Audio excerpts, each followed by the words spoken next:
منذ بداية كارثة الزلزال التي حصلت في الآونة الأخيرة، بادرت الإدارة الذاتية في شمال وشرق سوريا بالتعاون مع جميع الأهالي بجمع المساعدات بالتنسيق مع كافة الإدارات المحلية في مناطق شمال وشرق سوريا.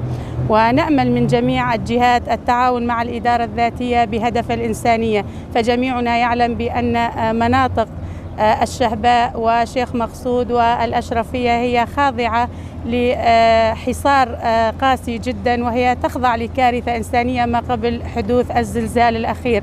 ونحن اليوم كإدارة ذاتية في شمال وشرق سوريا بالتنسيق مع كافة الأهالي نناشد الجهات المعنية في المناطق الأخرى بأن يدعوا أو يجعلوا جميع المواضيع السياسية والعسكرية على حدة، وأن يتعاملوا مع الإدارة الذاتية بهدف الإنسانية. فنود من جميع الجهات التعاون مع الإدارة الذاتية بهدف الإنسانية، بهدف أننا جميعنا سوريين.